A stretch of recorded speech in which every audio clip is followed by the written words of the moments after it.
Boom! Welcome back to another episode of Evil in Combat. So right now I'm actually going to be touching upon the most dangerous range in which you guys could actually fight, at least in my opinion. Of course, there's some people that are actually really good at inside fighting. So in the previous video, we actually talked about this mid-range right here.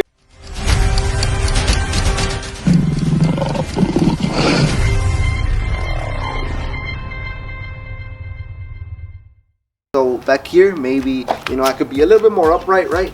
But as I get a little bit closer, I want to make myself really small, because from this position, there's not really there's not really a good amount of time to actually react to punches. So you want to make sure that everything is very small, tight, compact. Here, since you're making yourself a small or as small of a target as you guys possibly can, you're going to be adding some pressure on your legs, because for the most part you're going to be borderline kind of like squatting. Another thing that's very essential is also like the torques on the hips. So there's going to be a lot of uppercuts, right? And there's not really going to be a lot of space to actually create range. Right here, like, since you're really going to be in a position where you're basically going to be shoulder to shoulder with your opponent, you actually want to use a lot of the leverage on your hips and on all your legs, right? Even as you're in this very squatted low position. So it's very important to have those fundamentals kind of intact, right? You want to be able to like turn your torso over,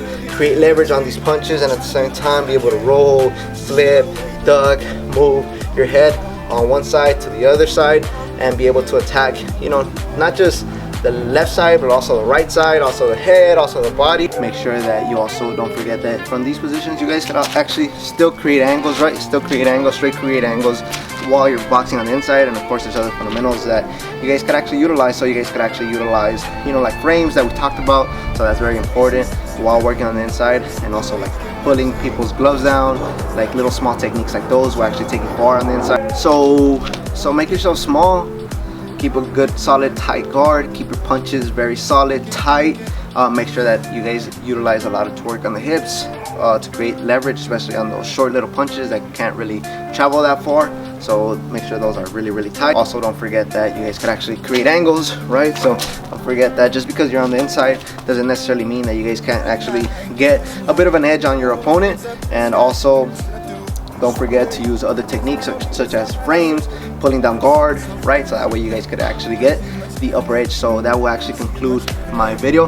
Hopefully you guys enjoyed this little mini series, and tell me which is your favorite range to fight out of. So yeah, I know that some people are very good on the inside, some people like to fight at range. So tell me what you guys feel comfortable at, or just tell me where you guys feel comfortable at. And well, yeah, stay tuned for the next one. Anything you guys need to know, links are in the description box.